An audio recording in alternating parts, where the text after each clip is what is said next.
Hello दोस्तों, welcome to my YouTube channel 9 to 12 classes. दोस्तों, आज की इस वीडियो में हम यूपी पॉलिटेक्निक 2020 के केमिस्ट्री के चैप्टर नंबर 3 रासायनिक संयोग के नियम के टॉप 10 क्वेश्चनों को देखने वाले हैं।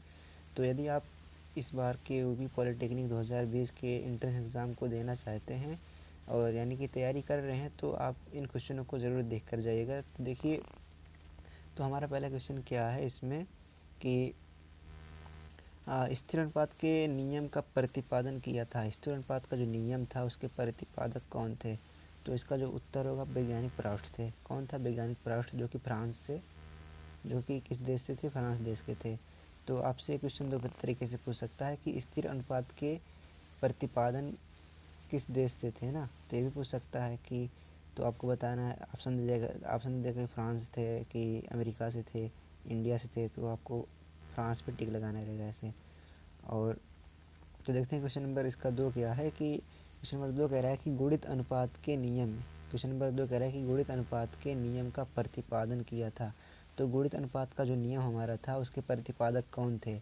तो इसका आंसर हो जाएगा जॉन डाल्टन। कौन था? जॉन डाल्टन, जो कि 1803 में प्रतिपादित किए थे। तो क्वेश्चन इस प्रकार से भी पूछा जा सकता है कि गुणित अनुपात के नियम को किस सन में प्रतिपादित किया गया? तो आपसे दे देगा 1803, 1804, 1801, 1802। तो यानी आपको लगाना होगा 1803 पे ना। तो यहाँ से हमने दो क्वेश्चन जाना कि दो क्वेश्चन इस प्रकार से पूछा जा सकता है। देखो थर्ड वाला क्वेश्चन क्या है कि थर्ड वाला क्वेश्चन ये है आपका कि व्युत्क्रम अनुपात के नियम के प्रतिपादक थे। व्युत्क्रम अनुपात का जो नियम था उसके प्रतिपादक कौन है? तो इसके प्रतिपादक रिएक्टर जी हैं। कौन है? रिएक्टर हैं, वैज्ञानिक रिएक्टर हैं। और इस नियम को प्रतिपादित कब किया था? 1792 में। कितने में किया था? 1792 में। तो आप इसको भी तैयार कर लीजिएगा। और ठीक इसी प्रकार से क्वेश्चन नंबर 4 है कि 4 वाला क्या है कि आयतनों के संयोग का नियम किसने प्रतिपादित किया? आयतनों के संयोग का नियम किसने प्रतिपादित किया? तो इसका जो आंसर हो जाएगा गैलुसेक ने। किसने किया था? गैलुसेक ने। और ये देखिए क्वेश्चन नंबर 5 हमारा है कि द्रव्य अनुपात का नियम सत्य नहीं है। द्रव्य अनुपात का जो नियम है वह असत्य नहीं है। तो हमारा द्रव्य अनुपात का नियम किसी लिए सत्य नहीं है? नाभिकीय अपक्रियाओं के लिए सत्य नहीं है। हमारा द्रव्य अनुपात का नियम नाभिकीय अपक्रियाओं के लिए सत्य नहीं है। तो ये वाला भी तैयार करके जाइएगा। और देखिए क्वेश्चन नंबर 6 क्या है कि स्थिर अनुपात का नियम सत्य नहीं है। तो स्थिर अनुपात का नियम समस्थानिकों के लिए सत्य नहीं है। और इसी प्रकार से देखते हैं क्वेश्चन नंबर हमारा 7 क्या है। तो क्वेश्चन नंबर 7 हमारा क्या है कि व्युत्क्रम अनुपात के नियम की पुष्टि होती है। व्युत्क्रम अनुपात के नियम की पुष्टि होती है। तो इसमें CO2 और CH4H2O के द्वारा होती है, यानी कि कार्बन डाइऑक्साइड, मीथेन और जल के द्वारा व्युत्क्रम अनुपात के नियम की पुष्टि होती है। और क्वेश्चन नंबर 8 क्या है कि यौगिक के किस युग्म द्वारा गुणित अनुपात के नियम की पुष्टि होती है? यौगिक के किस युग्म के द्वारा गुणित अनुपात के नियम की पुष्टि होती है? तो हमारा जो युग्म होगा यौगिक का वो हमारा अच्छा, पुष्टि नहीं होती यहाँ पे ना, सॉरी, यहाँ पे क्या लिखा है? पुष्टि नहीं होती है। तो कार्बन डाइऑक्साइड और हाइड्रोजन कार्बोनेट के द्वारा हमारी जो होती है गुणित अनुपात के नियम की पुष्टि नहीं होती है। और ठीक इसी प्रकार से क्वेश्चन नंबर 9 है। क्वेश्चन नंबर 9 क्या है? ठीक इसी प्रकार से है कि गुणित अनुपात के नियम को निरूपित करने वाला युग्म है। गुणित अनुपात के नियम को निरूपित करने वाला युग्म है तो CO और CO2। यानी देखो इसमें क्या था कि यौगिक नहीं है, पुष्टि नहीं होती है। तो हमारा ये आंसर हो जाएगा। जब पूछेगा कि पुष्टि होती है किस यौगिक के द्वारा गुणित अनुपात के नियम की पुष्टि होती है, तब आप CO और CO2 बताएंगे।